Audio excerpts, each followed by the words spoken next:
Pode começar. Bom dia, pessoal. É com grande satisfação, né, que nós hoje temos, pela segunda vez, né, uma segunda fala do grande mestre internacional Jaime Soria Neto, que tem uma carreira brilhante, né. Ao longo aqui da fala a gente vai poder discutir a participação dele em eventos, né. Eu falava agora para o Jaime, antes de começar a gravação, que eu pensei em dividir essa fala em três momentos, né. Um primeiro momento que seria o período, vamos dizer assim, pré-profissionalização, os primeiros eventos que o Jaime jogou, os primeiros torneios, né? Um segundo momento, a profissionalização, provavelmente dita, né, que envolve a ida do grande mestre para a Europa, né? E a participar, morando principalmente na Alemanha, né, que o Jaime morou algum tempo lá, na Espanha também, né? E depois, um outro período, para mim, não menos importante, né, que é o de organizador, né? Que foi aí o período que eu comecei a trabalhar com o grande mestre há quase 30 anos atrás, né?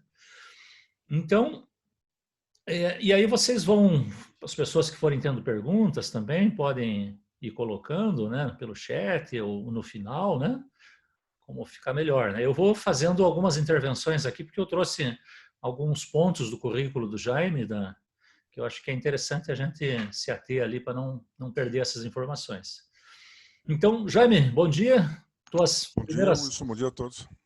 Tuas palavras iniciais antes da gente começar, fica à vontade. Tá, então é um prazer voltar aqui, agora tentando fazer um registro um pouco do que foi minha carreira enxadrística, né?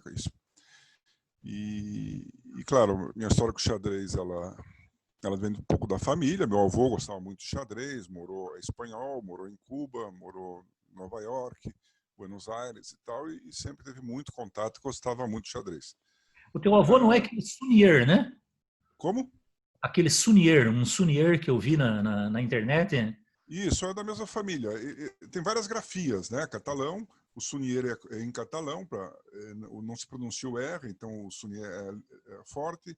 Em espanhol, num certo momento, quando Franco colocou lá, veio Sunier com N, né? E quando veio aqui no Brasil, para registrar, o vô registrou com Sunier com acento grave e tal, lá para dar o ênfase no E, né? O Y, que era mais forte que o I e o E. Então, são diferentes grafias, né? Uhum. Mas é uma família catalã, tal, lá meu avô nasceu em Sitges, que é uma praiazinha a 30 quilômetros ao sul de Barcelona, né? Que tive a oportunidade de morar lá um tempo. E depois, com 12 anos, foi para Cuba, viver lá e tal. E lá foi na época de Capablanca, jogou simultânea com Capablanca lá e tal. Depois, com 20 e tantos anos, se mudou para Nova York, né? Cuba já fazia parte, então já tinha perdido a guerra, a Espanha tinha perdido Cuba. Já fazia parte do Império Americano, mas ele foi para Nova York, lá fez a vida dele e tal. Acabou vindo como gerente da Gessilever, eu acho, trabalhar em Buenos Aires, que era o gerente para a América Latina, na época era Buenos Aires, a capital da América Latina. E ficou lá, conheceu minha avó no Rio de Janeiro, no verão, casou, tal, voltaram para a Espanha, fugiram da guerra, lá da Guerra Civil Espanhola. Voltaram, o pai tinha nascido lá e tal, com 6, 7 anos o pai vem para cá, então. E o vô frequentava o clube de xadrez, jogava bastante com o Salamuni, por exemplo, com o Mauro conheceu o meu avô e tal. O pessoal, os velhinhos conheceram o vô, acho que faleceu em 62, mas eu cheguei a conhecer várias pessoas que jogavam regularmente com o vô. O vô parece que gostava muito de jogar Blitz, né? Ele jogava no CXC, não? Jogava no CXC. Uhum. Mas no final da vida ele tinha um problema de pulmão lá e tal, ele ficava em casa. O Salamuni contava que ia na casa do vô jogar Blitz lá, quando estava se preparando. O Salamuni foi 3 vezes campeão brasileiro, quando ia jogar o brasileiro, se foi se preparar lá com o vô, jogava Blitz com o vô e tal. O vô tinha muitos livros, né? Também isso ia ser uma coisa importante, que não era fácil ter na época, era caro e de pouco acesso, né? Salamuni, que foi reitor da UFPR, né? Isso, o Salamuni foi o primeiro reitor eleito da UFPR. E tricampeão paranaense de xadrez, um personagem, né? Você chegou a conhecer ele, conversar com ele, Wilson? Não. Eu o conheci de vista, Jaime. Uhum. De vista só. Tá. Era uma personagem muito interessante para conversar. Eu tive a oportunidade, né, de conviver um pouco com ele, de conversar várias vezes. Nós fizemos aquele primeiro projeto de pós-graduação em xadrez com o pessoal de educação física lá, quando ele era reitor, né? Ele chamou a gente e a gente pôde fazer essa coisa. Foi logo na minha posse na CBX, em 88, a gente fez um curso que seria uma pós-graduação para o pessoal da educação física da Universidade Federal do Paraná. Isso foi o Salamuni. Tanto que o diretor não gostava do xadrez, lá, um polacão lá, falou, ó, Sonia, isso... No dia que o Salamuni pisar fora da reitoria, acabou. E, na verdade, ainda foi, porque ainda entrou um tio meu, o Romanó, né? Então a gente ficou mais um ano ainda, que era o vice-reitor do Salamuni, mas daí acabou realmente, e depois nunca mais consegui fazer outro curso de extensão em xadrez para o pessoal de educação física, né? Eu vi que eu vi alguns diplomas que o Salamuni assinou, né? Uhum. Esses diplomas desse curso que foi feito. Não é da minha época, né? Mas eu vi na Espaço X lá nos documentos que você tinha, né? Ele era do final de 80 e nesse curso ele fez questão de assinar todos os comprovantes, né? E a gente era organizador do curso e ele fez questão de assinar. Que não era comum também na época, né? O reitor normalmente não assinava o chefe do departamento lá de educação física. Mas ele fez questão de assinar. E ajudou bastante, né, no projeto. Ele entendia bastante do xadrez escolar e defendia bastante, né? Então foi muito importante. Né? Mas atropelei um pouco só. Dizer, bom, que minha carreira como enxadrista ela caminhou relativamente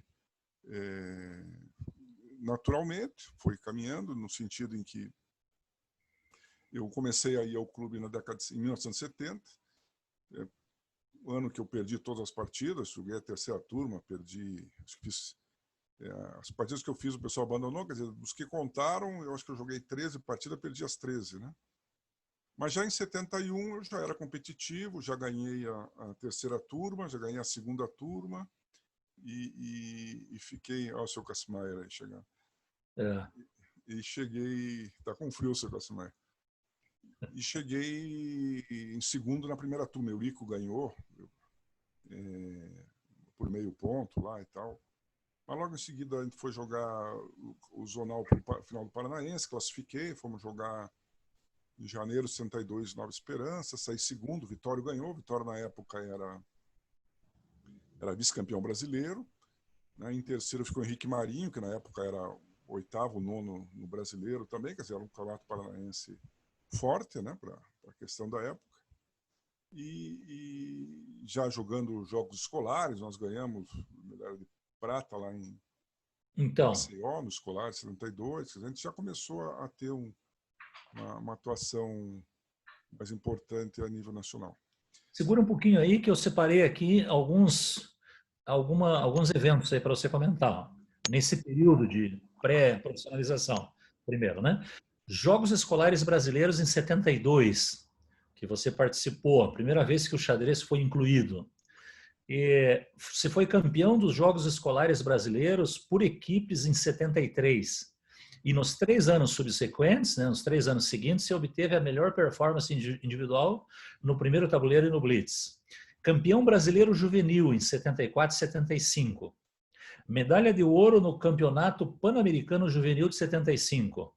E ficou em 5º lugar nos Mundiais Universitários por equipes na Venezuela em 75 e no México em 76. Se pudesse comentar um pouco disso, o que te lembra mais, o que foi mais significativo para você aí nesse período?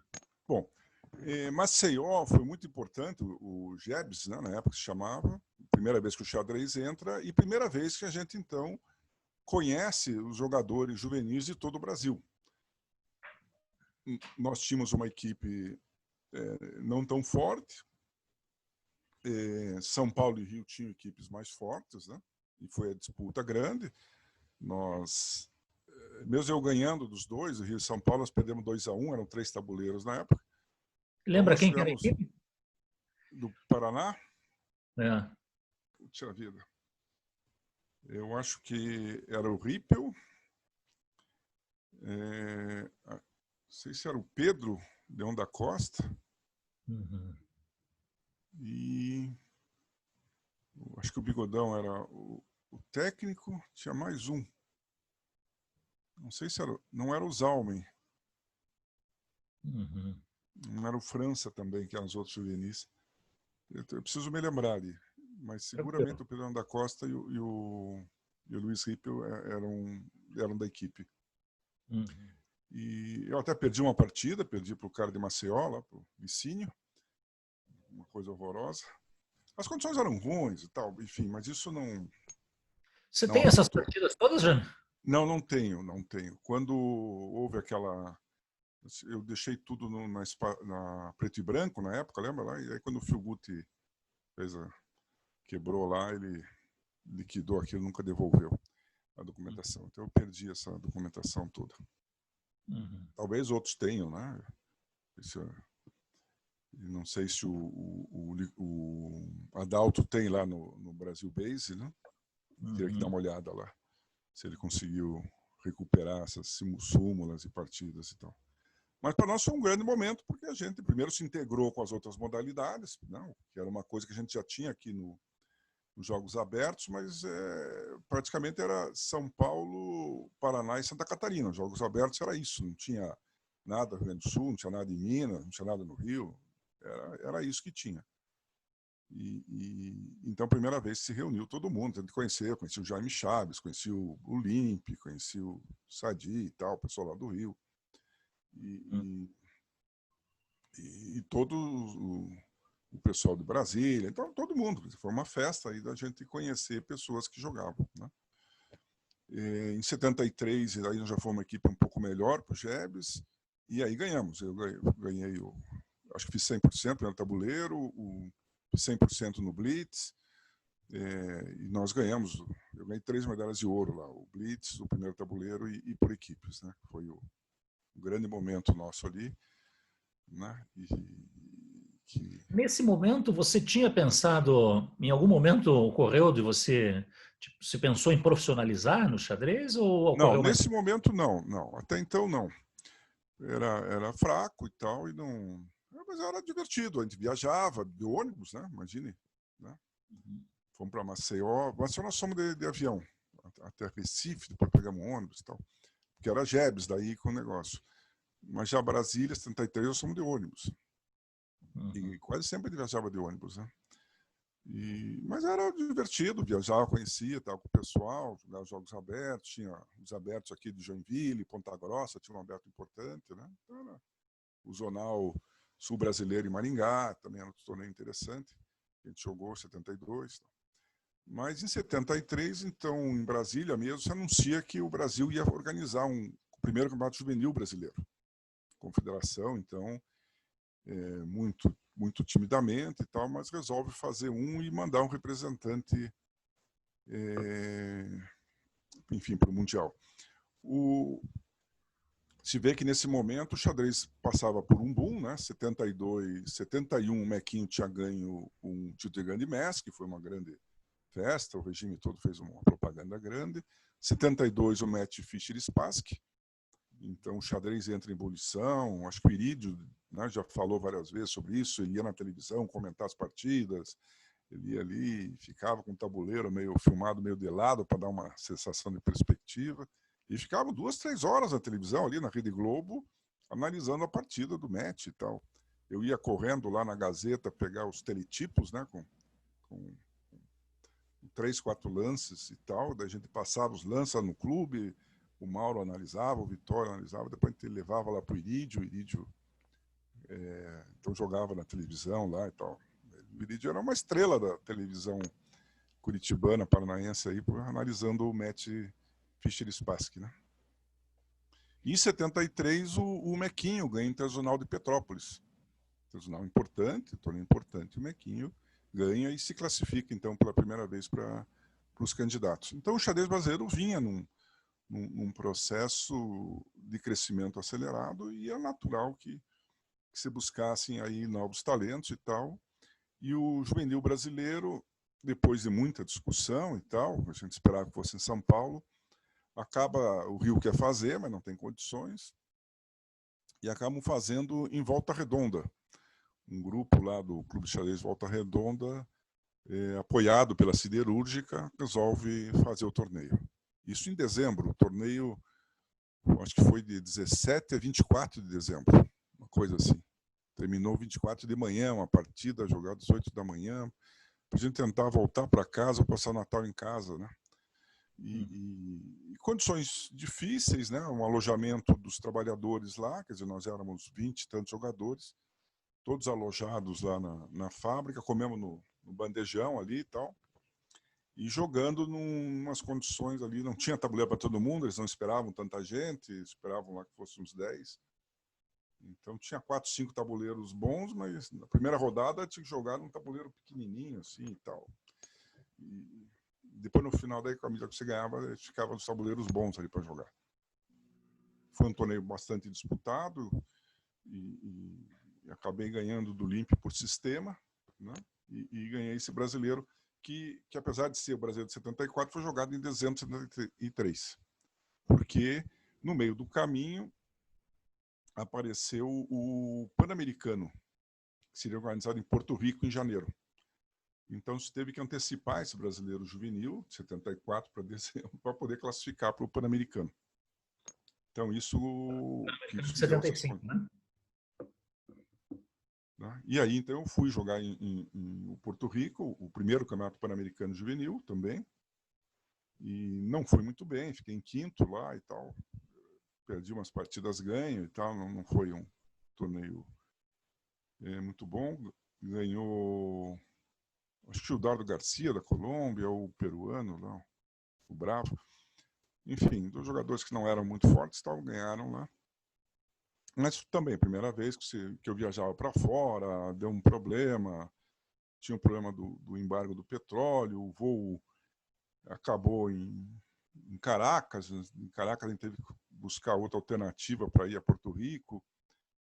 Bom, tudo. Mas saí, joguei lá em Porto Rico, conheci alguns jogadores, era também o jubileu da FIDE, eu acho que a FIDE fazia 50 anos, uma coisa assim, e de 24, 74, era o jubileu da FIDE, 50 anos, o Abel Mendes organizou a festa lá e tal, foi todo mundo da FIDE lá e tal, e tinha esse juvenil, e tinha junto o match Spassky Byrne, também que jogava junto, no mesmo teatro. Nós jogávamos de manhã no teatro, e à tarde jogava o Spassky com o Byrne.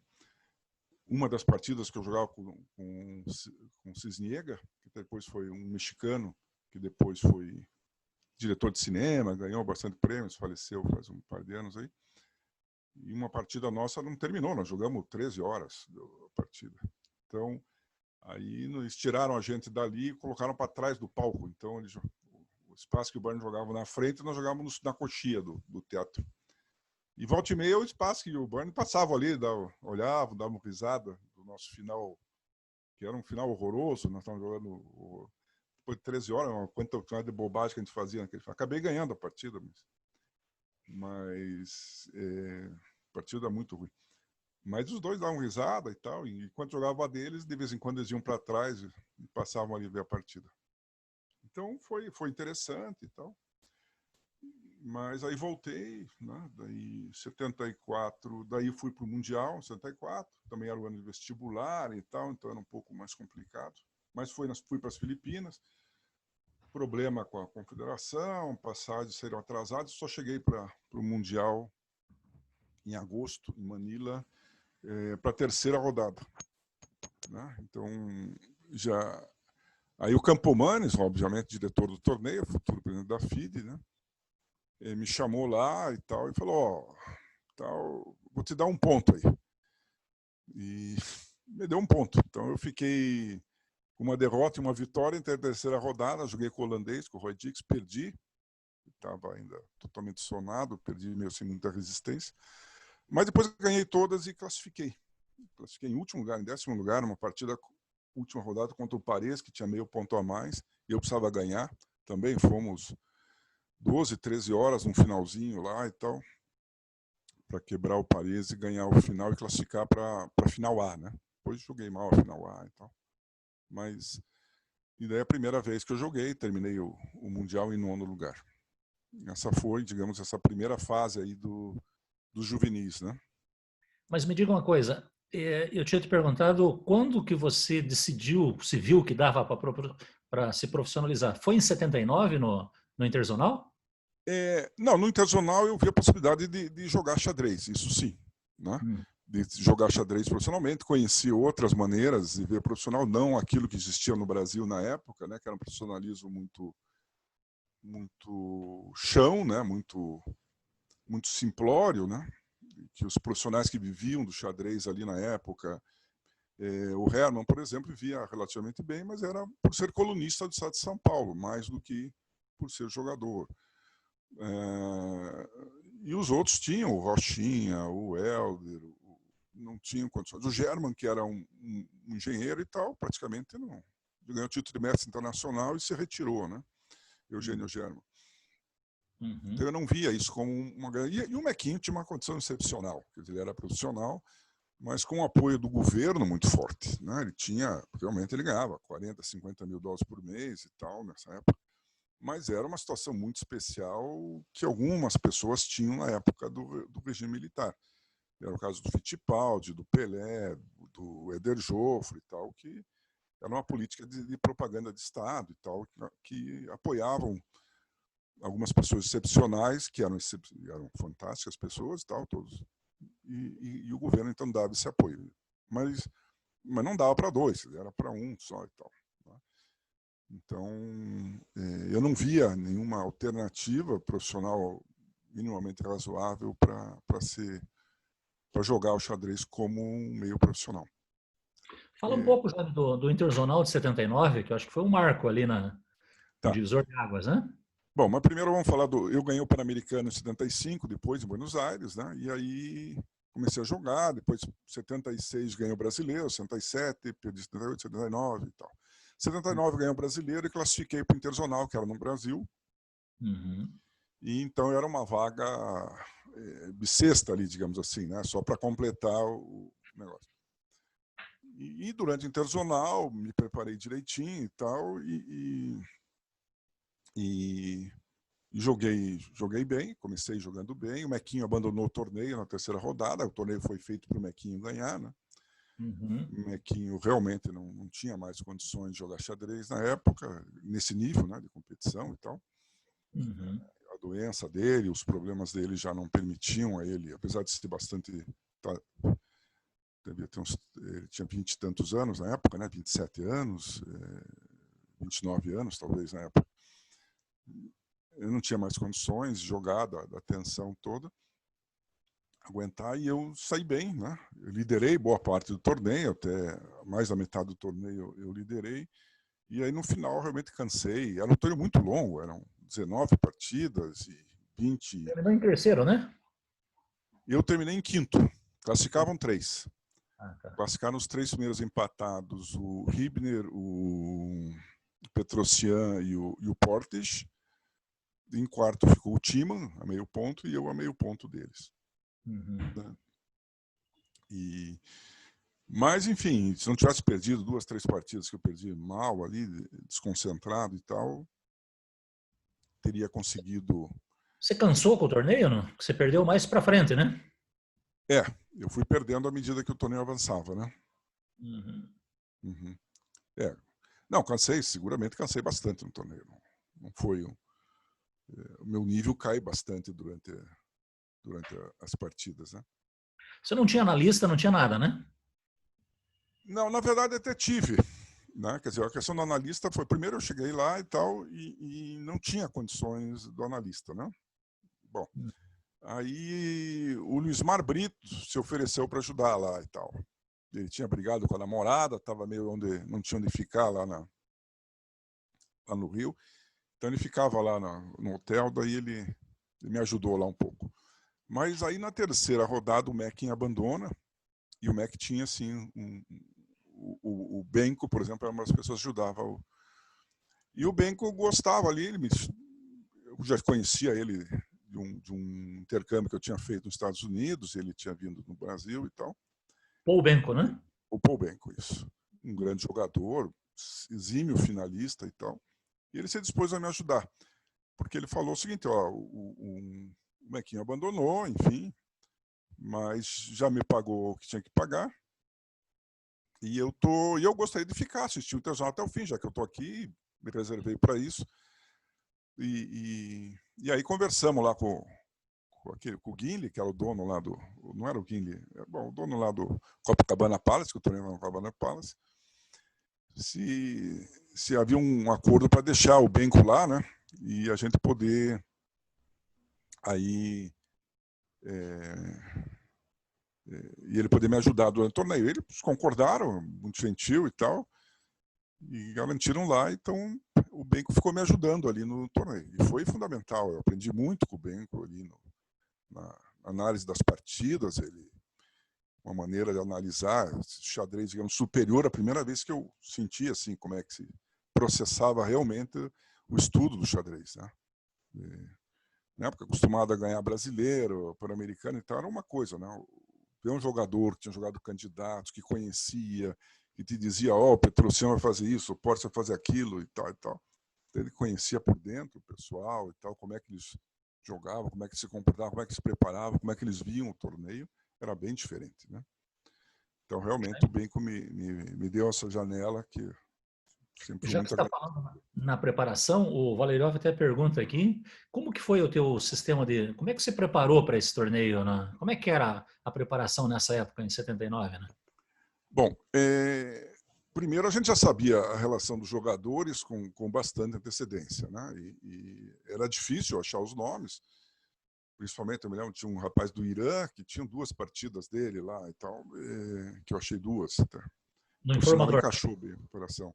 Mas outros jogadores, claro, o Petrosian, a gente tinha livros do Petrosian, então dava para preparar bastante coisa e tal, né? O Tima e tal, a gente conhecia muitas partidas deles. Então, primeiro, ter a relação completa dos jogadores e depois ir buscar partidas deles e tentar descobrir onde é que a gente podia encaixar alguma coisa ali que fosse digamos, dificultar a maneira que ele joga, que ele evolui na partida, né? Então, Nesse aspecto, você como era um jogador desconhecido praticamente no meio internacional, você leva uma vantagem. As pessoas não conheciam o teu estilo de jogo, né? claro. Nesse torneio, ninguém conhecia nada, nenhuma partida minha, não tinha, né? E Você jogava em inglês, né? Eu jogava inglesinha, mas jogava mais Dia do Rei até, na verdade. Jogava já um pouco e ganhei algumas Dias do Rei ali. Mas claro que isso me ajudou no começo. Depois de 20 dias, depois de 15 dias, o pessoal já começou a me enquadrar ali, né? Já viram? Daí já minhas catalaninhas lá, o próprio Ivikov me pegou duro uma preparação na catalana, o Adorian me pegou também e tal. Então, eu já tive algumas... O próprio Porte eu ganhei dele, mas na verdade fiquei perdido, né? Me pegou bem na preparação lá, me enganou numa inglesinha lá, uma inversão e ficou bem superior, né? Então, claro, mas eu aproveitei esse primeiro momento, né?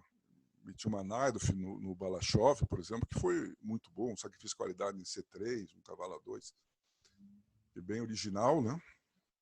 E eu meti um torre C6 na frente do bispo, dama C7 e torre C3 ali.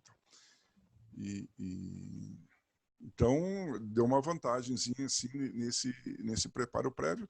Eu também joguei um torneio no Rio Grande do Sul, com alguns jogadores fracos, tentando, porque eu era muito, digamos, agressivo, né, na questão. Eu precisava ter alguma coisa, eu sentia, né, que eu precisava ter uma coisa mais, que me garantisse uma posição mais segura para obrigar os caras a forçarem para ter chances, né? O meu sentido foi mudar um pouco o meu estilo, que era... Porque a gente jogava torneio aberto, né, que era a maioria, e precisava ganhar dos capivaras todos, né? Então você jogava, tirava as peças, porque no golpe tático você dava a volta, né? Mas eu não podia fazer isso com os grandes mestres, né? Fazia isso com os capivaras, né? Mas com o grande mestre eu tinha que ter uma coisa sólida ali, né?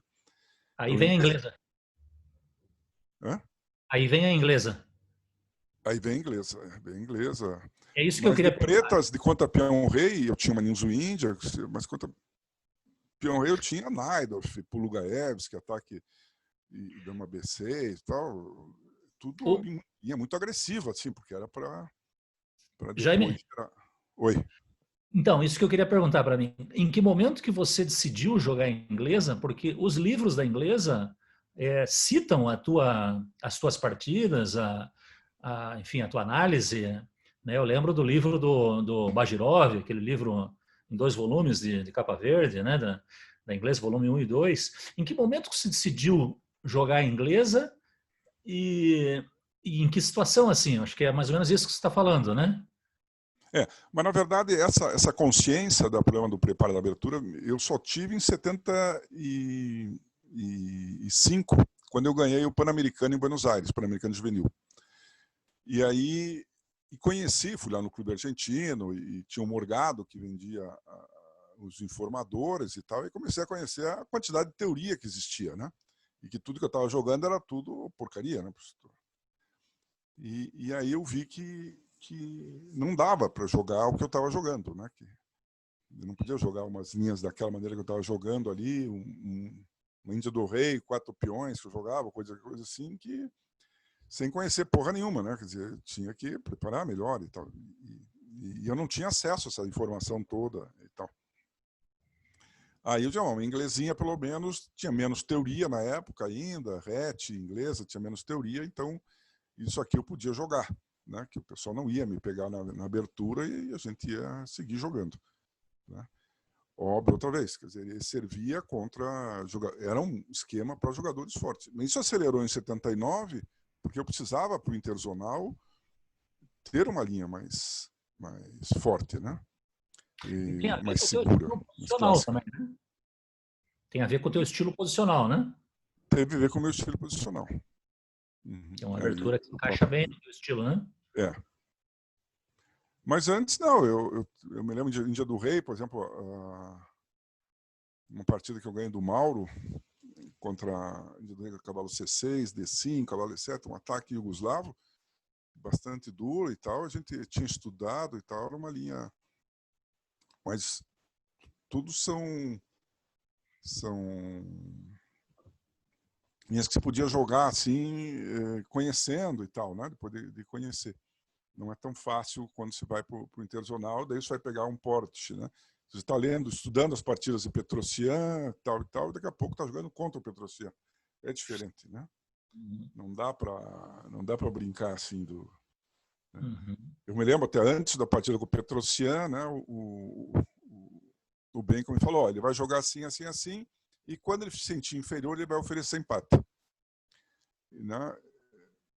E eu fiquei pensando, bom, primeiro, será que ele vai oferecer empate? Não vai oferecer empate? Aí joguei, realmente aconteceu isso. Jogamos em Índia do Rei, ele jogou uma linha mais restrita, eu meti lá B4, empurrei tudo em cima dele, e realmente fiquei melhor, e ele ofereceu empate. Né? E até perguntei pro Benko, eu falei, e aí quando ele oferecer, o que eu faço? Daí você aceita, ele falou. Porque ganhar dos caras não é fácil, né? Uma coisa é ele ficar inferior, outra coisa é ele perder, ele não perde, né? Mestre da profilaxia? Você aceita. Tanto que eu tinha ganho do Porte, né, uns dias antes, aí quando eu empatei com ele na posição melhor, levantei e o Porte foi me dar uma bronca. Falou, como é que você dá empate numa posição muito melhor como essa? Que ambição é essa? Com 20 anos jogando feito uma rata, me xingou de tudo o Porte ali, né? Aí eu saí dali meio cabisbaixo, tal, aí fui falar com o Benko, falei, porra, levei uma bronca do Porte aí. Ele falou, os dois húngaros, né? Ele falou, eu conheço o Porte desde que ele é criança. Ele vai fazer a mesma coisa, ele vai ficar melhor que o Petrosian e vai empatar. E aconteceu isso também. Ele ficou não deu bola para ele, não. Então eles sabiam, né, direitinho o que era, não. Então, mas era interessante, né, da maneira que eles jogavam e participavam, né? Jaime, nós estamos entrando aqui já na tua parte profissional da carreira. Eu trouxe uns eventos, resultados impressionantes, assim, queria que você comentasse. Eu vou falar os principais aqui. Mestre internacional em 1980, que eu acho que o Interzonal de 79 já te deu o título de MI, né? Na verdade, eu já tinha feito as normas, né? Já devia ter recebido o título e tal. Mas a CBX, na época, era muito desorganizadinha, né? E não encaminhava os pedidos, e eles não entendiam bem como é que funcionava a estrutura e tal. Então, mas enfim, o Internacional me deu automático, porque eu fiz, porque era, me lembro, 50% no Internacional, alguma coisa assim, e o rate performance também era automático. E eu fiquei a meio ponto do título de grande mestre, no Internacional mesmo. E ali houve até uma... Porque minha performance não chegou a 2.600, ficou bem 2.500 e pouco. Mas porque também na época também a rate performance contava o teu próprio, quer dizer, era a média do torneio, não era a média dos teus adversários. Se fossem adversários, a história teria sido diferente. Mas enfim, mas a FIDE me deu o título em 80, isso é verdade. Mas aí você vai receber o título de Grande Mestre Nacional em 1986, 6 anos Isso. depois. Sendo que você já tinha as normas antes, né? Já tinha mais que suficientes para o título. Mas, na verdade, daí eu praticamente não jogo xadrez, me formo, né, em 80 e vou trabalhar. Né, em 82 é que aparece a oportunidade, a Refripar me oferece um patrocínio para jogar. O governo do estado me oferece uma certas condições de que eu faça certas promoções de xadrez, especialmente indo no interior, jogar, divulgar o xadrez, etc. E aí eu tenho condições de me organizar para ir jogar na Europa, né? Porque na época era muito difícil ficar indo e voltando, porque a passagem era caríssima, $2.000, né? Então, com muita sorte, ter um primeiro prêmio de um torneio internacional lá na Europa era $1.000. Então, era muito difícil conseguir essas passagens.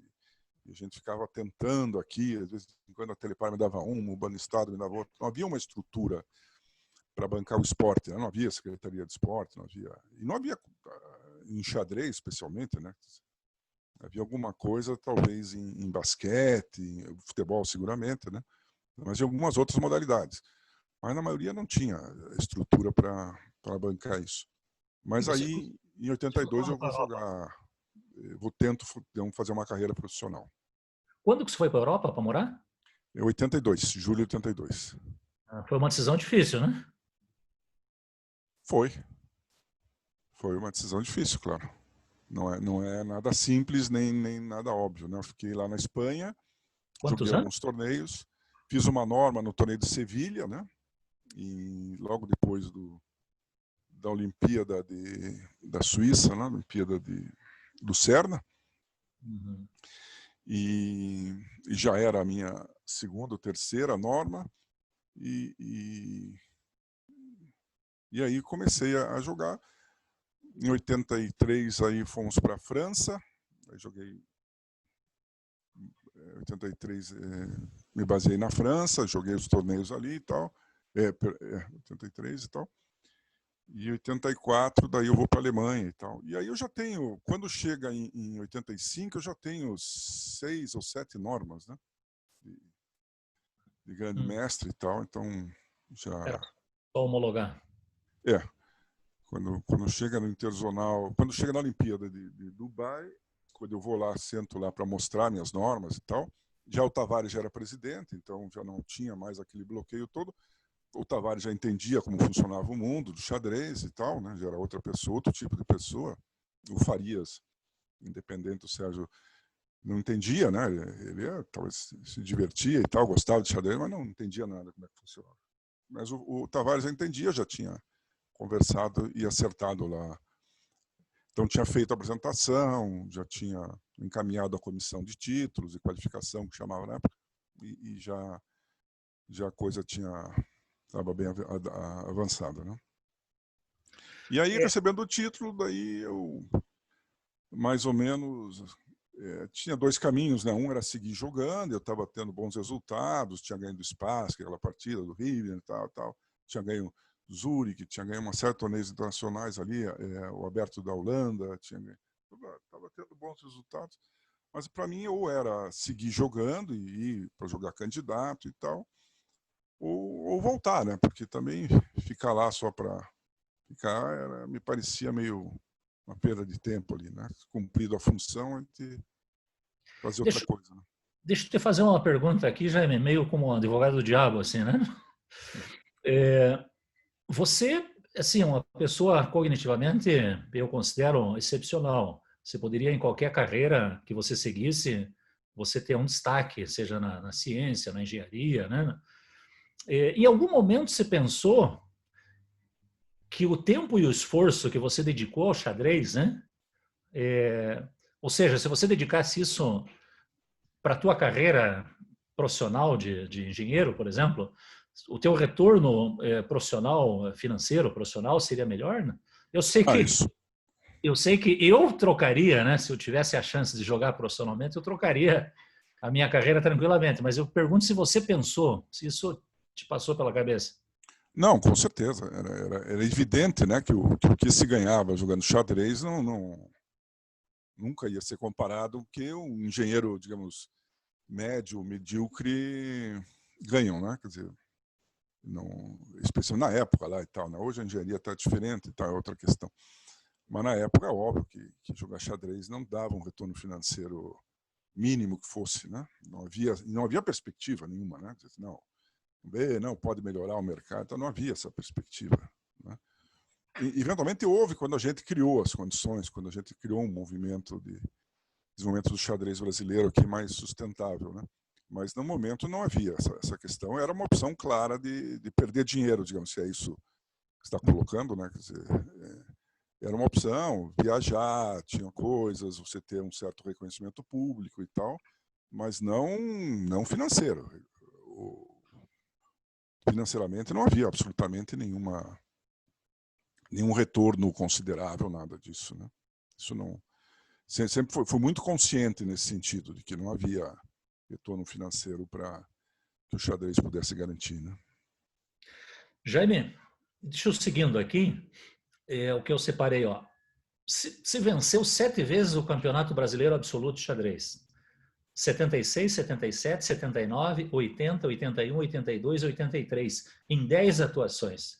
Você jogou 10, venceu 7. Ou seja, você dominou o xadrez brasileiro ali nesse período, né? Dos anos 70, segunda metade dos anos 70 até o início dos anos 80, né? Depois se parou, enfim, não tinha mais interesse em jogar o brasileiro? Não. Na verdade, eu parei em 82. Eu ganhei o Brasileiro 82 em São Paulo. E eu achava que devia, né, até por ter as condições e tal, de acesso e tal, que devia jogar os brasileiros até para permitir o pessoal evoluir, né? Uhum. A partir de 79, do Interzonal, né, porque a figura sempre do xadrez brasileiro era o Mecking, né? O Mecking era o melhor jogador, obviamente, e tinha resultados fantásticos, até 79. 79, com o Interzonal, eu passo a ser o jogador brasileiro mais forte, né, em atividade. E aí resolvo jogar mais alguns brasileiros, tá? Mas as condições do brasileiro não eram boas, né? Quer dizer, havia um conceito, e a gente discutiu isso muitas vezes, de que o jogador deveria receber certas condições, né? Que seriam um bom hotel e tal, mas não, a premiação era muito ruim, né? O primeiro prêmio do Campeonato Brasileiro dificilmente chegava ali a $500, $600, quer dizer, uma coisa... o hotel era bom, mas você não tinha condições profissionais, né? Eram torneios para amadores, bons hotéis, boas condições, mas não de você competir, jogar e ganhar e tal, né? Se você queria ter uma vida mais profissional, né? Então, esse é um ponto de que, bom, brasileiro, eu morava na Europa, daí fui para a Europa, ficava difícil voltar para jogar os torneios, né? Então, a passagem custava $1.000, $1.500, $2.000, e o primeiro prêmio brasileiro era $500, $600, né? Então, e aí, mas havia uma série de outros problemas. Quer dizer, se eu queria jogar o Sul-Americano, e eu queria jogar o Sul-Americano para jogar o Interzonal, que eu joguei outras vezes, né? Eu precisava classificar no brasileiro, né? E aí os próprios jogadores que queriam ganhar e tal, acabaram conduzindo a CBX a me dar o passe livre e tal, para não jogar mais brasileiro e tal, porque eu era 100 e tantos pontos na frente do segundo de rate, então me colocavam para fora. Mas eu joguei esse período que eu achei. Depois voltei, joguei um brasileiro no Ceará, lá que o Milos ganhou, eu fiquei em segundo, e depois joguei um outro brasileiro aí que também... Mas não era já de muito interesse nem de preparação. Na verdade, joguei bastante. Eu considero assim que o último um torneio bom, claro, foi a Olimpíada, né? A Olimpíada de 92, em Manila, que eu tive um bom resultado, ganhei a medalha de ouro. E depois joguei ali os torneios, o Interzonal, tinha jogado o Interzonal de Manila um pouco antes e tal. Foi o momento ali e tal. Depois disso, eu acredito que já o Milo já é o melhor jogador brasileiro a partir de então.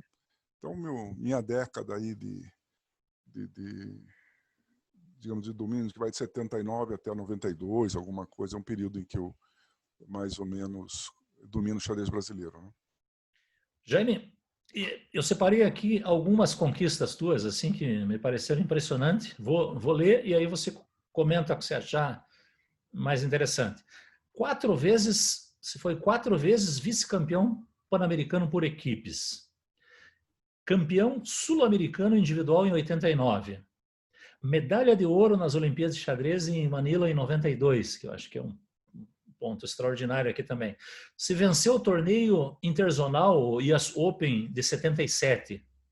E ainda você não era nem MI nessa época, né? Isso foi em 77. Ganhou o torneio internacional de Sevilha em 1980. Ganhou o torneio internacional de Amsterdã em 85 e ganhou o torneio internacional Dutch Open em 86, dentre inúmeros torneios internacionais que você jogou. Fala um pouquinho aí dessa... Bom, os Pan-Americanos por equipes, os torneios por equipes eu sempre gostei de jogar, né? De maneira geral, a gente tinha bons resultados. Esses Pan-Americanos aí que nós não ganhamos, né? Essas 4 vezes que nós ficamos em segundo, que a gente liderou a equipe brasileira e perdemos uma vez para a Argentina, uma vez para Cuba, cada vez perdia para foi realmente um momento que o xadrez brasileiro deixava de ser, digamos, mais um da América Latina, né? Que nós tínhamos na América Cuba, Argentina, Cuba, e depois tinham vários países lutando por um terceiro lugar, começando com México, Colômbia, Peru, né? E nós, Chile, de certa maneira, e nós, né? Quer dizer, aí pouco a pouco nós nos firmamos como uma terceira, passando a Colômbia e o México, especialmente, nos firmamos uma terceira força latino-americana e, eventualmente, até com uma segunda força, né? E aí brigando de igual para igual com Cuba e Argentina, sem muitas diferenças. E em algumas Olimpíadas nós até ficamos na frente deles. E em alguns continentais também vencemos eles e ficamos à frente. Então, foi um momento assim que a gente queria construir uma imagem do Brasil como uma potência do xadrez, e que foi feito, né? Quer dizer, quando a gente assumiu a confederação e começou a criar e incentivar os garotos e tal, e apareceu Giovanni, Leitão, e uma série de outros garotos muito fortes, o próprio Crícora, aí também essa geração, né? Que depois vão dominar o xadrez brasileiro também aí por mais de uma década, né? Então, foi construindo. O National Open nos Estados Unidos em 77 é fruto... Eu tinha ganho o brasileiro e o Brasil tinha fechado um acordo com a UEA, um programa da juventude lá na UEA, de desenvolvimento do xadrez brasileiro e tal. Então, nesse convênio, o Benko vem para o Brasil ensinar xadrez, né, em 77, né, que foi quando eu conheci o Benko. E eu, então, como campeão brasileiro e tal, vou aos Estados Unidos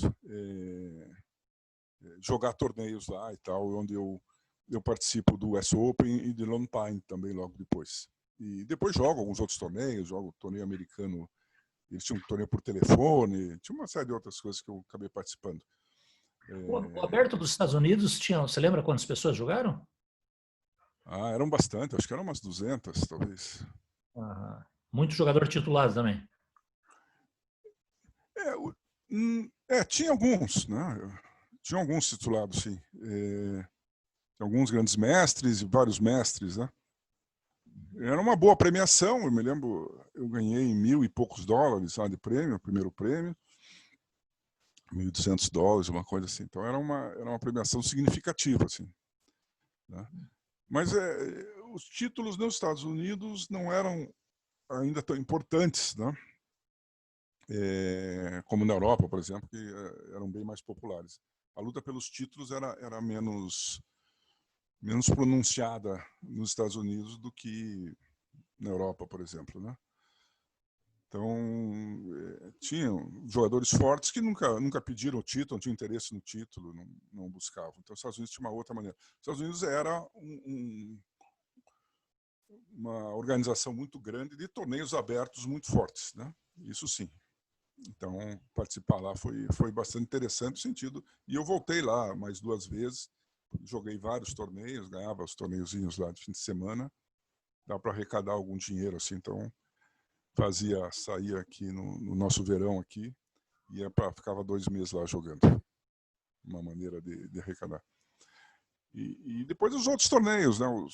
Nós também saímos bem nos mundiais universitários, ficamos acho que 2 vezes em quinto, você falou ali, né? Em Caracas e no México.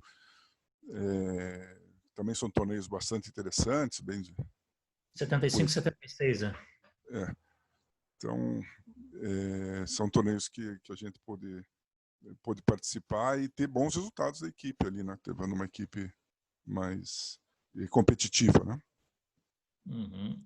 E depois os torneios internacionais, claro, jogava bastante. Eu acredito que ganhei uns 30 torneios internacionais, né? Você nomeou alguns ali, mas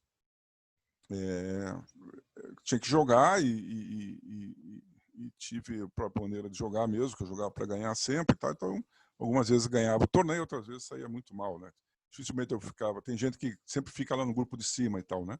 Eu, às vezes, caía bem lá para baixo, né? Mas Zurich foi um torneio importante. Você disse que jogava para ganhar por causa do dinheiro, né? Que precisava viver, né? Não. Até que não era assim, né? Eu tinha uma condição aí, especialmente pelo apoio da Reflipar, né? Do patrocínio da Reflipar, que comparado com o que eram os outros, né? Eu tinha condições razoáveis, né? Eu podia me dar o luxo aí de escolher torneios fortes, eu não jogava torneios fracos, né? Eu me lembro do Zenon Franco, por exemplo, que era do Paraguai, que estava lá, outros os chilenos, outros argentinos, o próprio Palermo, o Câmpora, né? Eles tinham que jogar torneios para ganhar o dinheiro deles e fazer. Eu tinha esse luxo de poder escolher torneios fortes, ir atrás das normas, etc. Né? Eu queria jogar, eu queria ser grande mestre, né? Então eu estava lá para isso, né? Claro. Então o teu estilo mesmo competitivo de jogar Meu para estilo competitivo. ganhar. Uhum. Ok. Tá vendo, Filipão? Os caras estão brincando com o Filipão aqui, que ele joga mais para o empate. Jaime, deixa eu fazer agora, enumerar aqui algumas questões aqui sobre você como dirigente também, que eu acho que é uma parte da tua carreira bastante interessante. Você foi presidente da CBX de 88 a 92, né? Uma gestão, mas a tua influência na CBX, eu lembro que durou mais de uma década aí, né? Você foi presidente do Conselho de Jogadores da Federação Internacional de Xadrez, a FIDE, de 88 a 94, quase o mesmo período, né? Você foi presidente continental para as Américas e vice-presidente da FIDE de 94 a 98. Foi presidente da Comissão de Desenvolvimento da FIDE de 94 a 98 também. Não preciso nem dizer, né, a criação do Centro de Excelência de Xadrez foi um marco também muito importante para nós aqui no Paraná, né? Organizou 14 campeonatos mundiais de xadrez, organizou o congresso da FIDE em 93, eu me lembro bem que eu participei desse congresso o mês todo, né? Foi um momento muito rico para mim. E organizou mais de uma centena de pan-americanos, campeonatos latino-americanos e sul-americanos. Fala um pouquinho desse período como dirigente, como organizador, né? Por que você vai para essa seara, vamos dizer assim, né? Em 86, então, eu ganhei o título de grande mestre, né? E fiquei um pouco indeciso tinha alguns convites para ficar morando na Europa, tinha um convite muito bom da Suíça, lá de morar em Zurique, né? Para ser contratado lá pelo clube de Zurique. Na Alemanha eu jogava por um clube, tinha um contrato, meia boca e tal, mas esse na Suíça já era bem melhor. Ou voltar ao Brasil, que também era uma coisa que eu queria voltar e fazer alguma coisa, mas eu não sabia bem o que eu queria fazer, né? E aí tive a oportunidade de conversar com o Gradia, e o Álvaro Dias tinha assumido o governo e queria criar o que seria depois a Paraná Esporte, né? E convidou então para vir, para ajudar a organizar isso e tal, né? Ao mesmo tempo, o Tavares tinha assumido a confederação e tinha problemas de saúde e tal, e me convidou também para assumir a CBX, né? Para apresentar uma candidatura para a CBX, né? Para ver se fazia, trazer um plano e tal. Então, eu me reuni com o Milos, com os garotos que jogavam na época e tal, e criamos um plano ali. O Filguti participou, bastante gente participou, para criar um plano para o xadrez brasileiro, como seria esse plano, né? A gente já tinha o projeto Xadrez Escolar do Paraná, mas muito diferente do que seria um plano para a CBX, é outra coisa, né? Quer dizer, no Paraná a gente tinha um objetivo pedagógico, um objetivo não competitivo, né? De fazer do xadrez uma coisa socialmente importante, etc. No Paraná, nos anos 80, né, o projeto? Isso, o projeto começou em julho de 80, né? E a Uhum. gente foi levando e ganhou alguns impulsos ali e tal, né? E aí, bom, eu acabo apresentando a candidatura para a CBX e começo a ajudar o Gradia aqui a montar a Paraná Esporte e tal, fazer uma análise da documentação e tal. A partir com o Gradia acaba emperrando, porque o resto do pessoal, primeiro, não achava que o xadrez fosse esporte, aquele velho problema, né? Então, o trabalho ali era mais complicado, eu era engenheiro, não era professor de educação física, o pessoal também não. Então, a coisa não caminhou tão bem. Mas na CBX a gente criou, né? O primeiro passo foi criar uma secretaria-geral, aqui em Curitiba, o Tavares lá em Brasília,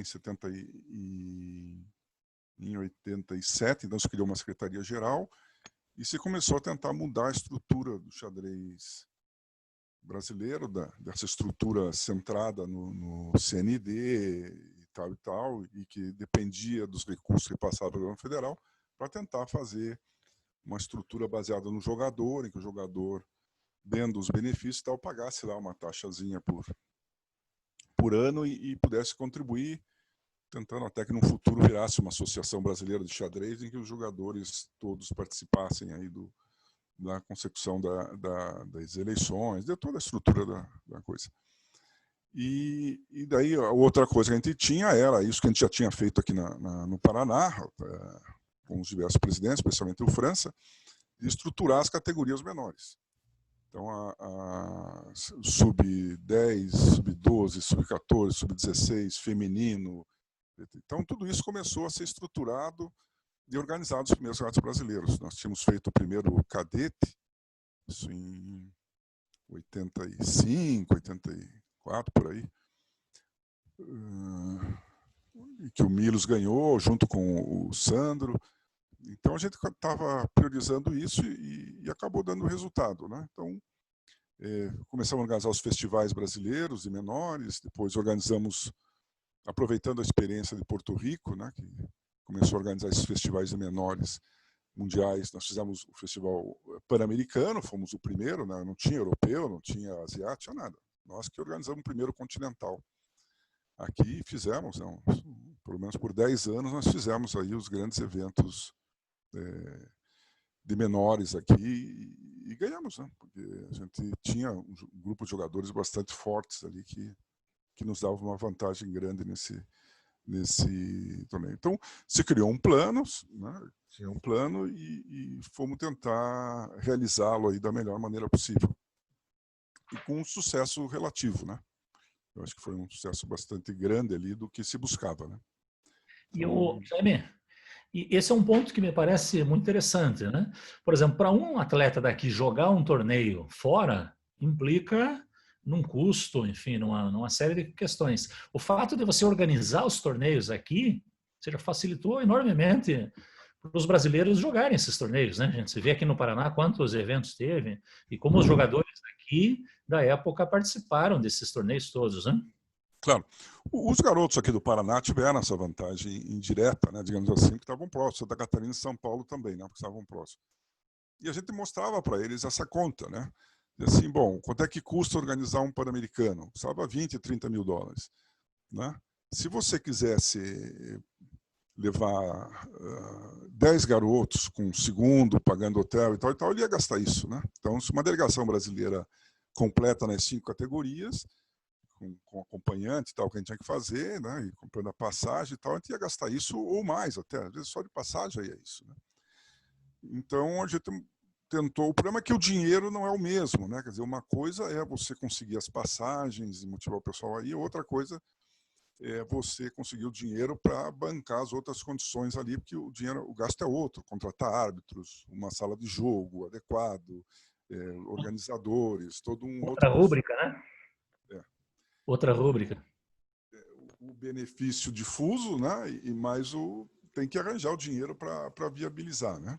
Uhum. E a gente então começou e teve que fazer parceria com hotéis, parceria com transportadoras, buscar os patrocínios privados, né? Para cobrar inscrição, né? Que a gente cobrava inscrição e tal, para poder viabilizar esses festivais.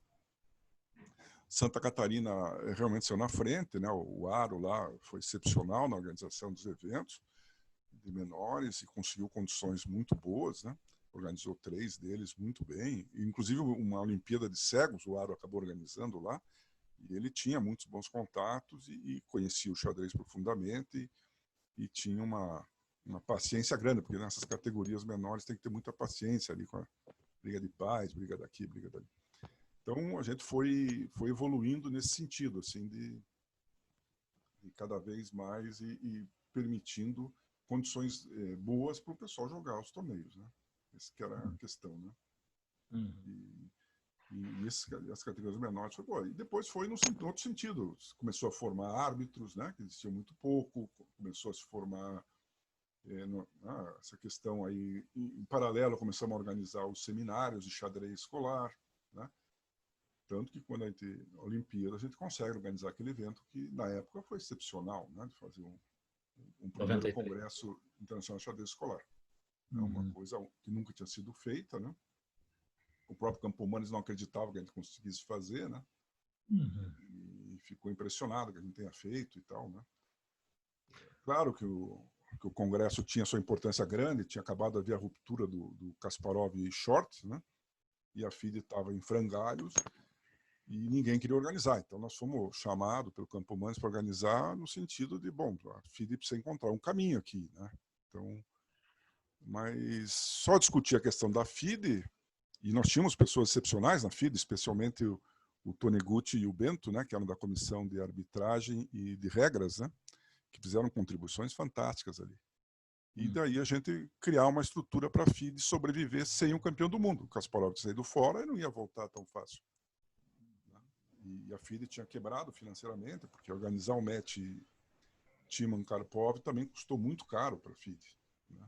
Então, estava todo assim. E o seminário foi uma coisa extraordinária em vários sentidos ali, porque mostrou uma força que a FIDE nem sabia que tinha. Né? Então, eu queria falar um pouquinho sobre isso. Essa tua, dentro desse aspecto de organizador teu, um aspecto que me chama bastante atenção é a atenção que você deu sempre para o ensino de xadrez na base, sobretudo nas escolas, né? Então, você citou aí o primeiro seminário internacional, veja, o primeiro seminário internacional, né? Feito no Colégio Primeiro Mundo, lá ainda eu lembro bem, né? Eu participei, ali a gente conheceu o Nicola Paladino, que era o presidente da Comissão de Xadrez para as Escolas, enfim, todas as pessoas que pesquisavam. Mas você, quando voltou da Europa, você já traz muita informação para o Brasil e para o Paraná, para Curitiba em particular, sobre como era ensinado o xadrez, que tipos de materiais eram utilizados, né? E é raro de ver um jogador, um profissional, um grande mestre, né, do teu nível, né, que tenha uma preocupação com a base. E eu trabalho com você há 30 anos, né? Acompanhei bem isso, né? A gente já viu muito picareta no xadrez, né? Gente que quer fazer um evento só para pegar o dinheiro e jogar o dinheiro para outras coisas, seja, né? Isso eu nunca vi com você. Todos os eventos que a gente trabalhou sempre, o evento, por exemplo, o evento que eu participava, que era o xadrez escolar, eram eventos que tinha sustentação por si só, tinha existência, né?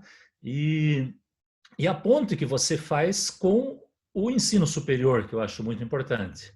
Por exemplo, você citou o Riad Salamuni, né? Reitor da UFPR, mas aí a gente pode citar outros tantos, Ruilon Montealverne, professor universitário também, diversos professores universitários, né, a estudar o jogo de xadrez mais cientificamente, né, e os benefícios que a prática e o estudo de xadrez possam proporcionar, né? E a tua posição sempre me interessou, que era uma posição muito clara, né? Por exemplo, eu lembro quando a gente ia trazer o Fernand Gobet, que deve ser o principal pesquisador do xadrez no mundo, tem uma produção avassaladora assim de número de papers, artigos, e eu lembro que o Gobet tinha uma visão muito crítica com relação ao xadrez, e ele disse, eu posso falar para vocês, mas o que eu vou falar não sei se vai ajudar vocês. E eu lembro que eu coloquei isso numa reunião com vocês e disse, olha, o que nós precisamos é do conhecimento científico, independente se ele nos beneficia ou não, né? Nós estamos buscando a verdade. Né? Queria que você falasse um pouco sobre isso, sobre essa parte, porque o projeto de xadrez no Paraná, nos anos 80, o projeto nacional de xadrez do MEC, que eu também viajei muito com ele, em todas as capitais estive capacitando, né? E diversos outros projetos se influenciam com o conhecimento, com a expertise que você traz, principalmente da tua viagem na Europa, né?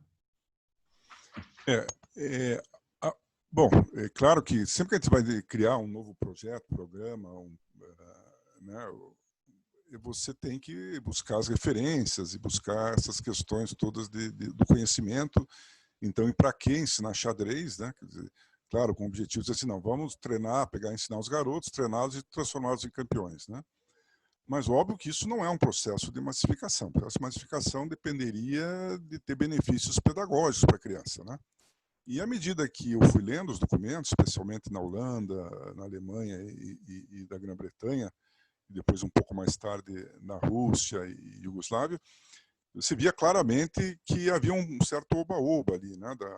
O xadrez resolvia tudo, né? Quer dizer, então, obviamente, não podia ser verdade, né? Quer dizer, como é que ensinar xadrez vai resolver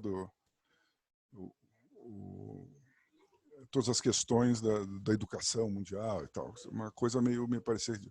Então, mas a preocupação é genérica, né? Quer dizer, qualquer projeto que a gente faça, mesmo no treinamento, você tem que buscar apoio científico. E os russos fizeram isso naqueles projetos deles e tal, e os soviéticos na época, né?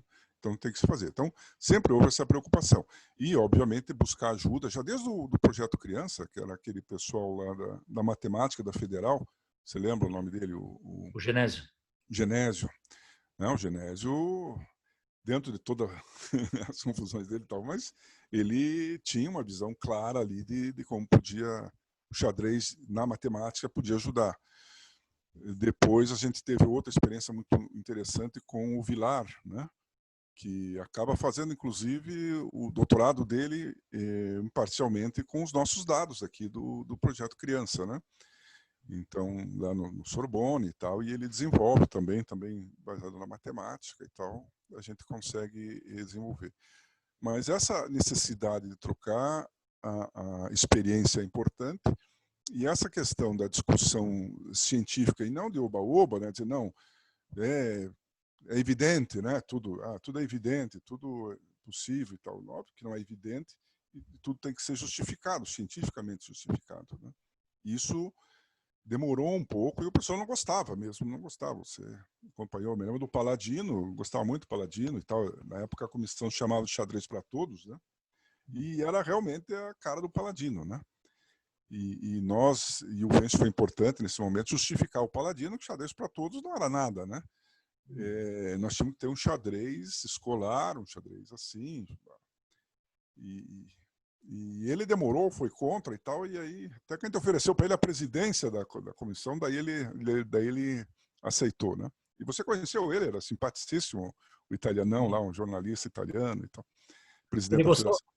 Ele gostou muito quando eu falei que tinha lido e tinha gostado do livro, aquele Manuale per Istruttore lá. Que é muito divertidinho também, né? Então, você tinha uma cópia, eu tirei uma cópia do teu, li, e quando falei, ele ficou muito feliz de alguém conhecer o livro que eles usavam, né? Isso, que ele tinha bancado, ele bancou do bolso dele, né? Era um jornalista rico, não tinha filhos, nada, e ele bancava a Federação Italiana lá. Mas, claro, daquele jeitão, amador, como o Tavares, né? E pessoas com muita disponibilidade, muito boa vontade e tal. E sempre tinha dificuldade, porque o dinheiro do bolso resolviam, né? Mas ele ajudou a gente, tanto que o Vence ficou de secretário da comissão, ele de presidente, e a gente conseguiu crescer um pouco a importância, e depois mudou, inclusive convencemos o Campomanes a mudar o marketing da FIDE, né, como uma coisa benéfica, né, não, e realmente cresceu bastante isso no próprio marketing da FIDE. Mas essa preocupação de ter uma coisa mais embasada cientificamente é fundamental, sempre me pareceu fundamental em qualquer coisa que se faça. E ter as coisas sustentáveis também, né? Quando o circuito escolar de Curitiba, né? É uma coisa que a gente procurou montar um pouco no Estado, um pouco na prefeitura, um pouco das escolas, um pouco, né, de uma empresa privada e tal, para tentar não ficar pesado. E quando algum falhava, a gente podia contar com os outros para complementar, né? Então isso também é montar estruturas de todos os interesses para que todo mundo participe e ajude, né? Essa questão de sempre estar dividindo tudo e tal, não se cria uma sinergia suficiente para manter um movimento forte, né? O próprio Erbo, né? Como integrar o Erbo no processo do xadrez escolar de Curitiba, né? Se Curitiba ficar tendo o projeto de xadrez nas escolas municipais, lá com a secretaria, tendo o circuito com a Secretaria de Esportes, tendo o Erbo na Secretaria da Cultura, nunca vai criar, né? Se todos puderem agir juntos, o desenvolvimento do xadrez Curitiba vai ser muito potencializado, né? Então, isso que a gente sempre defendeu, que havia que chegar em algum momento ali as condições todas para que pudesse reunir, né? Isso eu sempre considerei importante, né? Esse é um aspecto que sempre me impressionou da tua capacidade de organização, uma visão estratégica, aonde você vê claramente aonde cada ação, cada projeto pode se integrar dentro de um todo maior, né? E aí, para ter uma sinergia, a gente ter como resultado, como produto, uma coisa maior. Mas eu queria fazer mais uma pergunta, depois a gente abre para ver se o pessoal quer falar alguma coisa. Eu queria tocar num assunto que pode parecer um pouco indelicado da minha parte, mas eu não poderia deixar de falar sobre isso. Em 2008, você joga a Olimpíada em Dresden. É isso, né? Uhum. Na Alemanha, e você vai com um resultado muito bom, e aí descobre a tua doença. Sei que é um pouco indelicado da minha parte ficar tocando nisso, mas eu sempre quis te perguntar o que evidentemente você está curado da tua doença e que ótimo, né? Que você se curou, mas o que te trouxe, Jaime, essa experiência, uma experiência assim terrível, né? Não dá nem para imaginar como uma pessoa o que uma pessoa pensa quando está numa situação como essa, né? O que te mudou assim no aspecto positivo depois em 2008, então estamos 2018, 12 anos depois, né? Você poderia falar um pouquinho sobre isso? Uhum. Não, eu fui jogar a Olimpíada, na senhora não esperava jogar, tinha falado com o Sérgio Freitas e tal, mas os garotos que iam, eu até talvez fosse como treinador e tal, mas os garotos que iam coincidiu os Jogos Abertos de São Paulo, a data com a Olimpíada, né? E obviamente eles tinham contratos lá e tal e não puderam daí cumprir com a CBX. Então a gente ficou com uma equipe mais alternativa ali e o presidente aí pediu para ajudar lá e a gente foi ajudar. Durante o evento eu fui jogando e tal e E a doença foi se manifestando ali de diversas maneiras, e não muito agradáveis e tal. E você jogou muito bem essa Olimpíada, né? Não, se você olhar as partidas, faltou energia. Eu perdia muito sangue e estava situação física delicada, né? Eu tentei, então perdia no final. Eu ia bem até 1, 2 horas, não aguentava as partidas. Mas enfim, voltei imediatamente, fui operar o câncer, né? Removi o câncer. E até essa parte eu acho que não foi uma coisa assim muito agressiva nem nada. Mas depois começa a quimioterapia e essa sim me pareceu uma experiência bastante dura, né? Não é nada agradável a tal da quimio. E aí a experiência e até conversei bastante com os médicos e tal, do problema que eles chamam de quimio brain, né? Quer dizer, de você ter um dano cognitivo importante em função da quimioterapia, né? Então isso sim foi uma coisa que pegou forte, assim, eu sentia, né? Eu me lembro lá uma vez jogando blitz lá na casa do Alexandre Schoma lá, né? E não conseguia jogar, né? Quer dizer, eu perdia no tempo para todo mundo lá, né? Eu não sei se perdi com você também, mas eu acho que perdi para todo mundo, cara. Não, Dizer, para mim. a coisa não, os lances não apareciam, a coisa não vinha, né? E tal. Então, a perda cognitiva durante a quimio é muito grande, né? E eu senti bastante isso. E depois aí você tem uma série de valores que você tem que considerar e analisar, etc. A gente estava coordenando o projeto nacional, obviamente, imediatamente eu avisei lá que estava fora do projeto, não podia assumir nenhum compromisso, uma coisa demorada, né? E fiquei nesse mais um ano ali com esse processo todo de químio e recuperação, e etc. E depois você vai recuperando e buscando outras atividades, né? Parecia que o nível de energia que se exigia de atividades dentro do xadrez já ficava muito difícil de manter, né? Então é um momento, claro, de grande mudança pessoal, né? De grande mudança em todos os sentidos, né? Isso muda a vida completamente, né? Uhum. Bom, Jaime, tem alguma pergunta que eu não fiz, que você pensa sempre que você vai para uma entrevista e diz, pô, esses caras nunca perguntam o que é importante, né?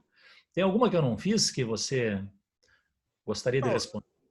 não, acho que tudo depende aí, né? Isso é um tempo limitado, né, das coisas que se pode falar, né? Mas eu acho que colocando claro, né, o que se buscou fazer de objetivos dentro do desenvolvimento do xadrez e tal, acho que isso foi bem explicitado, né, Wilson? Acho que não dá para dizer, assim, obviamente tem muita coisa na minha carreira como jogador e tal, e como dirigente, né, muitas coisas que a gente fez ou conseguiu fazer ou deixou de fazer, né, e pode fazer ainda, né?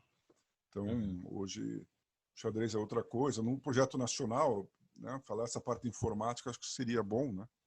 Claro. Como é que a gente... Isso em 2003, a gente criou, né, um servidor de xadrez, hoje seria o Lichess, né? E a gente conseguiu conduzir até 2008 ele ser. O Daniel está aí, ele pode falar, ele era um dos xerifes lá, né? Era o xerifão lá Ainda é. Ainda é. O Bona me disse. Daniel Ainda cuidava estamos lá.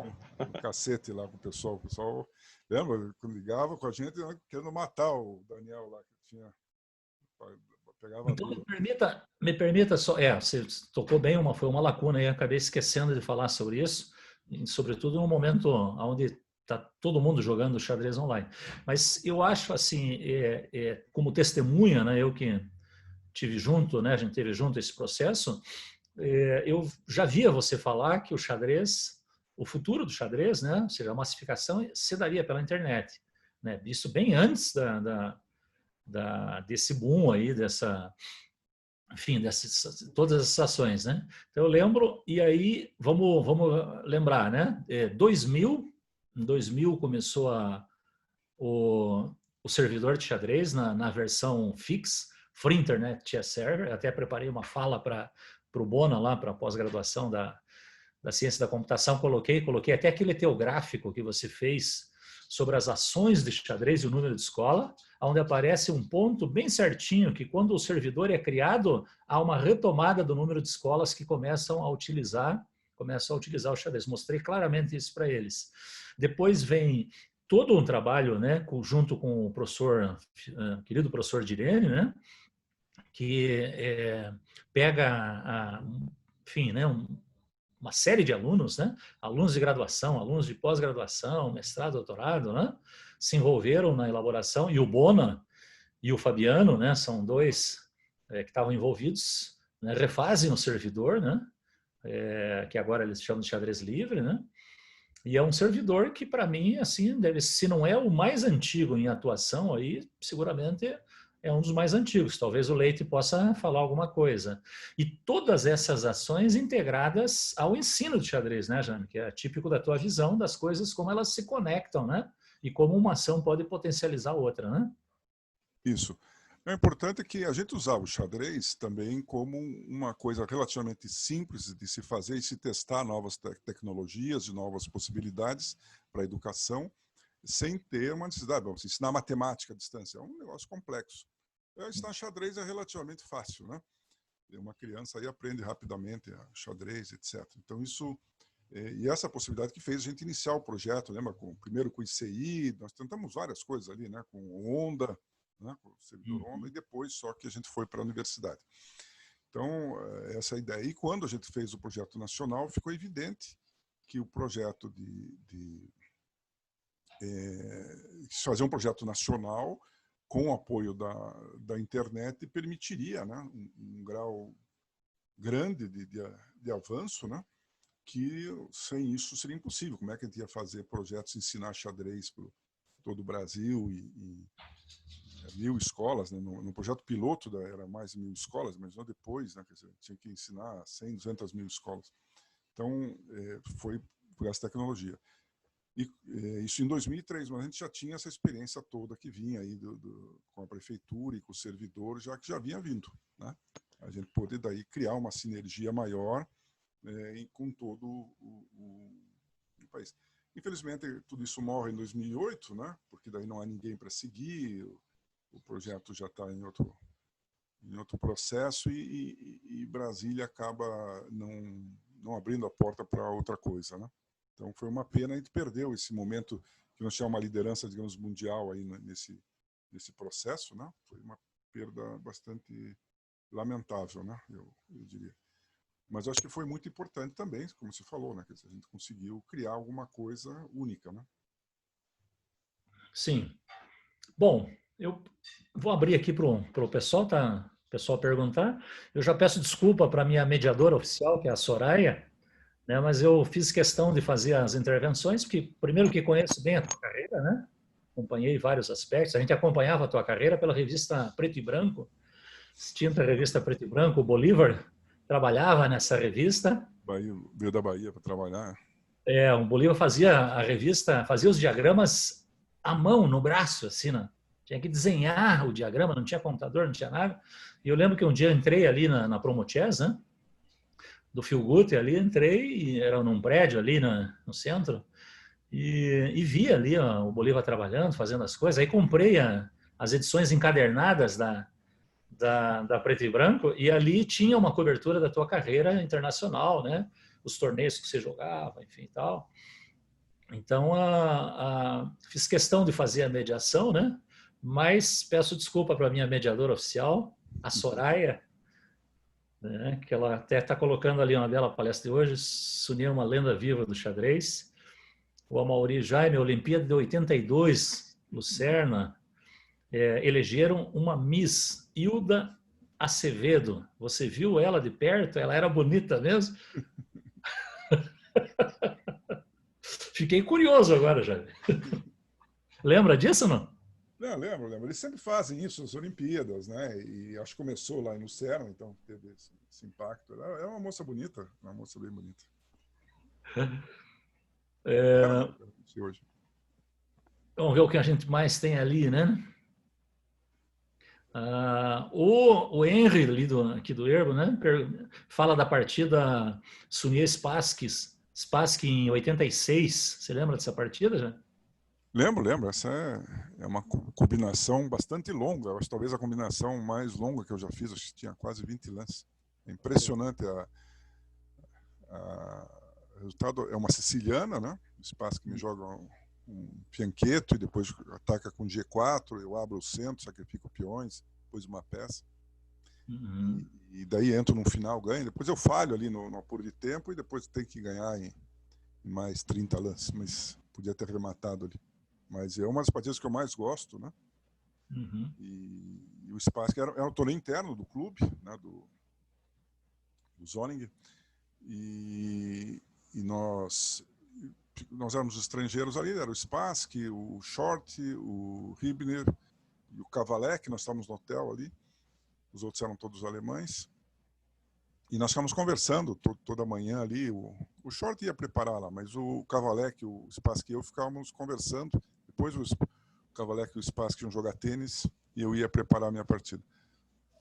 Mas era muito interessante o ambiente, escutar as histórias do Spassky todas lá, especialmente sobre o Fischer, né? Ele gostava de contar a história dele com o Fischer. Esse é um movimento bastante sui generis ali, conhecer um pouco como é que os monstros, né, se comportavam. Esse é um aspecto muito interessante também, né? Que eu acho que não tem como mensurar em termos de valores, assim, né? A questão cultural, né? Por exemplo, você viajou, conheceu gente interessante. Isso é uma coisa que, quando a gente fica pensando só em termos financeiros, né? Escapa esse tipo de consideração, né? A experiência que você teve, enfim, jogar com essas pessoas. Jogou com quantos campeões mundiais?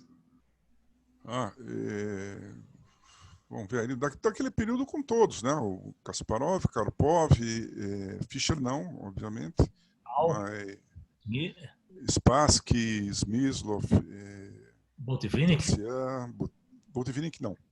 Conheci o Botvinnik, conversamos, especialmente no Congresso da FIDE de 89, em Porto Rico, e que o Spassky também estava, né? Nós estávamos discutindo lá o formato do mundo e tentando aquele match interminável Karpov e Kasparov e tal.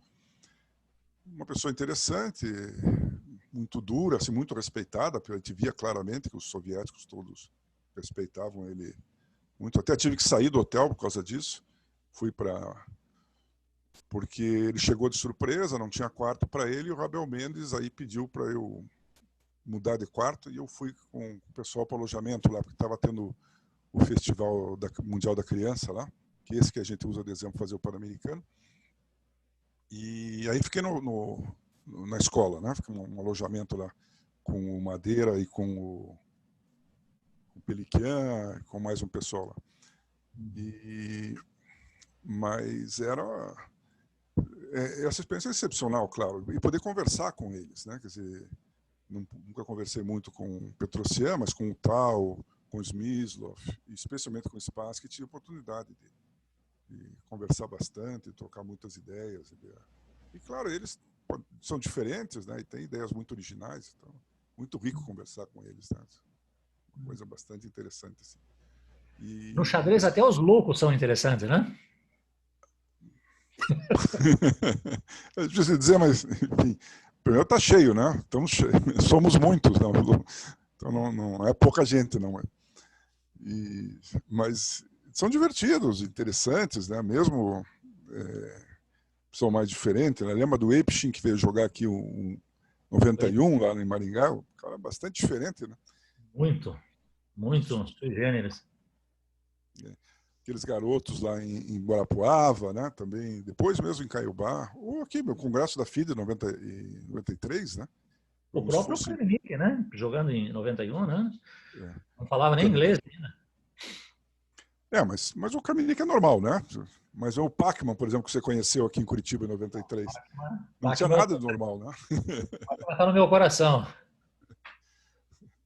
Não, de normal, talvez tenha sido algum dia, mas não era mais. Né? Eu gostava muito, a gente conversava muito nas coisas e tal, li os livros dele, a Estratégia Moderna e tudo. Mas ele era uma pessoa bem diferente, né? Bem diferente. Sendo gentil, né? Pessoal, quem que pediu a palavra aí, fiquem à vontade. Perdão, eu só queria comentar eu postei ali no chat para qualquer pessoa que queira olhar, é um estudo que foi montado, eu mesmo que montei, né? Eu tirei da internet, então não sei se todos os lances estão corretos, né? Mas eu queria comentar do lance, aqui está escrito lance, eu acredito que seja o lance 22 de pretas, um sacrifício de bispo. Eu só queria comentar que o Stockfish, eu tive que colocar numa potência bem alta, numa análise bem lenta, e ele finalmente acha esse lance e considera o melhor lance depois de mais ou menos 1 hora de rodar o programa. Então, realmente foi um lance impressionante. Depois, se o pessoal quiser dar uma olhadinha lá no estudo... Deu aula para o estoque. Pois é. Ele, numa análise rasa, ele não acha, ele considera outros lances melhores, mas depois de deixar rodando durante um tempo, aí ele percebe, realmente era um lance bom. Bem legal. O pessoal lá quiser dar uma olhadinha, eu deixei o estudo ali, né? À vontade. Isso é interessante, né, Maru? Porque a gente joga as coisas, depois acha que é um gênio e tal, mas e daí vem um computador e corrige a gente e faz. Tá? De vez em quando a gente acerta o que o Kasparov chamava da prova do tempo, né? Quer dizer, alguns lances resistem, né, à evolução do computador e tal, e mostram que são bons lances. Mas, óbvio, o Amaury coloca ali se você pretende lançar um livro com as 100 melhores partidas, ou a sua trajetória no xadrez. Não, eu nunca pensei nisso. Podia até começar a trabalhar numa coisa assim, né? Eu comecei a trabalhar uma época, fazer uma metodologia de treinamento, né? Isso eu achava interessante, achava que é uma falha grande, é que o Brasil não tem treinadores, né? Não tem uma cultura de treinador. Nós temos bons professores, né, árbitros, mas não treinadores, né? Nós temos treinadores não há uma cultura do treinamento, não há metodologia científica do treinamento e tal. Eu achava que havia um espaço muito grande para isso. Mas, enfim, acabou não evoluindo. Depois apareceu muita coisa muito boa publicada ali, os soviéticos, especialmente, depois do desmanche do Império lá, começaram a publicar muita coisa e o Ocidente incorporou bem e tal. Perdeu um pouco do sentido, assim, né? Mas você podia tentar fazer alguma coisa sobre comentar as partidas, pelo menos. É que hoje em dia perde um pouco da análise, digamos, perde um pouco o sentido, né? O computador, como o Maru falou ali, deixa lá 1 hora, deixa 1 noite, e o cara vai descobrir e tal. Então, e daqui a 3 anos aparecem programas melhores, computadores melhores, ou o que o Carlsen diz, que ele joga lá na Universidade de Oslo, lá, né? Passa 2 dias analisando uma posição lá, daí que ele vai jogar, né? Quer dizer, o xadrez é outra coisa hoje, né? Quer dizer, o valor da análise tem... Mas tem esse aspecto que você realçou, né? Da experiência pessoal, de ter convivido, de ter, por exemplo, analisado com o Spassky depois da partida, e com o Short, com o Kavalek, né? O Short já era muito forte, né? Logo em seguida foi desafiante, né? Tipo, eu acho que um livro tipo aquele Ajedrez de Torneio, do Bronstein, com os bastidores, né, dos torneios, né, eu acho que seria muito interessante. O Segatov coloca ali que, se você quiser, você já tem um parceiro para... O Segatov diz, Jaime, se quiser, fazemos um livro sobre partidas juntos, né? Me encarrego da análise com você e os comentários, né? Eu só faço conta as historinhas, só. Vou fazer com o Segatov, então. O Rafael coloca aqui, Jaime, estamos vendo novos jogadores brasileiros fortes surgindo, mas a trajetória de um GM é totalmente diferente hoje em dia. Você acha que essa carreira de um GM como a sua não acontece mais? Não, eu acho que cada GM é uma história única, né? A do Mecking foi única, a minha foi única. E já com o Milos, já a situação que foi alguns anos depois, né? 4, 5 anos depois, a situação já no Brasil já era bem diferente, né?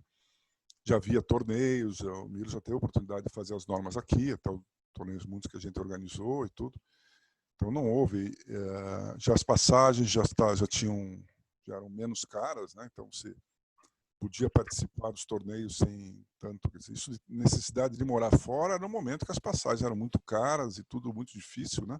E ninguém te convidava para jogar um torneio na Europa morando no Brasil, né? Para não dizer América Latina, mas no Brasil e tal. Então, todo o pessoal da América Latina foi para lá. Esse começo da década de 80 é uma invasão dos jogadores que provavelmente tinham começado a jogar xadrez em 72, por ali, com Fischer e Spassky, e que estavam no momento de tentar o título de grande mestre e que a América Latina, não, fora a Argentina, não oferecia condições para isso. E Cuba, né? Cuba tinha alguma coisa. Então, a gente muitos fomos para lá, né? Depois isso não ocorreu mais. Né? As pessoas seguem jogando em casa e as maneiras de ganhar e os recursos e tal são diferentes, né? Então hoje é completamente diferente a maneira de fazer. Também existiam no Brasil, sei lá, 10, 12, 20, talvez pessoas com rating nessa década de 80.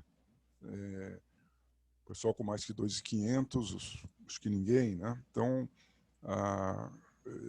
nesse momento, tinham 3 jogadores ou 5 jogadores com mais de 2.600. O Mackin tinha 2.605, acho que era quinto do mundo.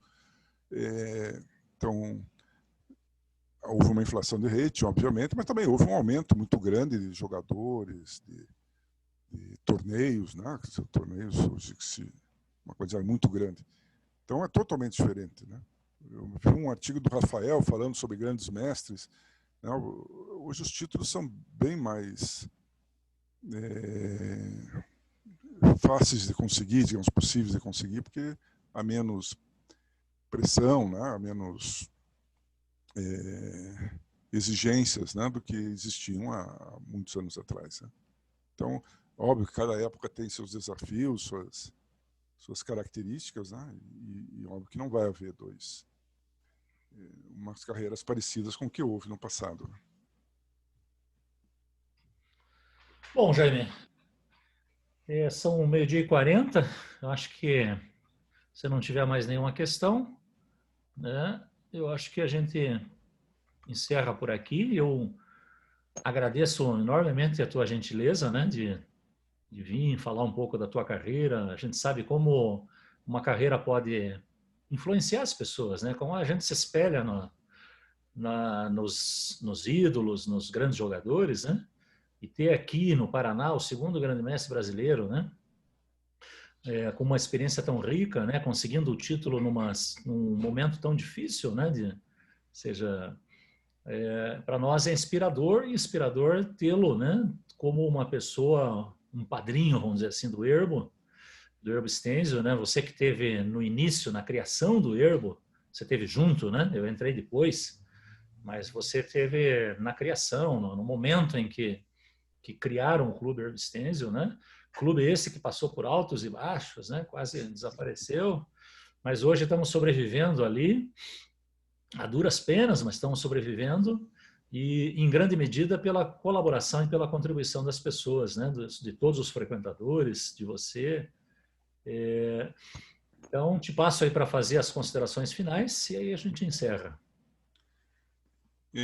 Bom, tenho que agradecer, né, a oportunidade de contar um pouco aí das experiências e meus pontos de vista aí de alguns fatos, né? Então, a gente procurou construir, né, uma estrutura para o xadrez que fosse